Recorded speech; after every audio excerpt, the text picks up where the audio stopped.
పహల్గాం ఉగ్రదాడి అనంతరం భారత్ పాకిస్తాన్ మధ్య నెలకొన్న ఉద్రిక్త పరిస్థితుల నేపథ్యంలో కేంద్ర ప్రభుత్వం అప్రమత్తమైంది.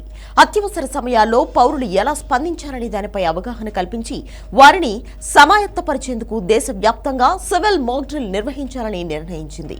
ఈ మేరకు రేపు ఈ కసరత్తు జరగనుంది. ఇందుకు సంబంధించి అన్ని రాష్ట్రాలు, కేంద్రపాలిత ప్రాంతాలకు కేంద్ర హోంశాఖ ఆదేశాలు జారీ చేసింది. ఈ నేపథ్యంలో మాక్ డ్రిల్ సన్నద్ధతపై కేంద్ర హోంశాఖ కార్యదర్శి గోవింద్ మోహన్ ఈ రోజు కీలక సమీక్షా సమావేశం నిర్వహించారు. ఈ సమావేశానికి civil defence, NDRF director generals, జాతీయ విపత్తు నిర్వహణ అథారిటీ అధికారులు హాజరయ్యారు. అనంతరం గోవింద్ మోహన్ అన్ని రాష్ట్రాల ప్రభుత్వ ప్రధాన కార్యదర్శులతో వీడియో కాన్ఫరెన్స్ ద్వారా మాట్లాడారు. రేపు జరగబోయే మాక్ డ్రిల్స్ ను విజయవంతంగా నిర్వహించేందుకు అనుసరించాల్సిన విధి విధానాలపై వారికి స్పష్టమైన మార్గదర్శకాలు జారీ చేశారు.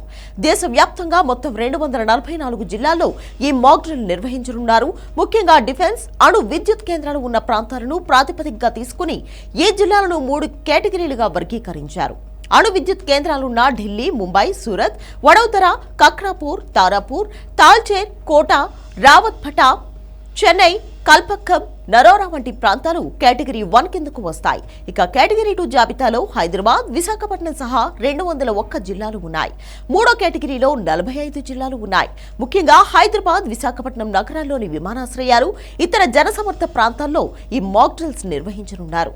ఈ కసరత్తులో భాగంగా ప్రజలకు శిక్షణ, అవగాహన కల్పించడంపై హోంశాఖ సమీక్షలో ప్రధానంగా చర్చించారు. వైమానిక దాడి హెచ్చరిక సైరన్ మోగినప్పుడు ఎలా స్పందించాలి, విద్యుత్ సరఫరా నిలిచిపోయినప్పుడు తీసుకోవాల్సిన జాగ్రత్తలు, ప్రథమ చికిత్స కోసం ఇళ్లలో ఉంచుకోవాల్సిన అత్యవసర వస్తువులు, మందుల గురించి ప్రజలకు వివరించాలని సమావేశంలో సూచించారు. రేపు దేశవ్యాప్తంగా 3 కేటగిరీల్లోని జిల్లాల్లో ఈ డ్రిల్ జరగబోతుంది. పాకిస్తాన్తో ఏ క్షణమైన యుద్ధం మొదలయ్యే అవకాశం ఉన్న ఇలాంటి నేపథ్యంలో ఈ డ్రిల్ అత్యంత కీలకం కానుంది.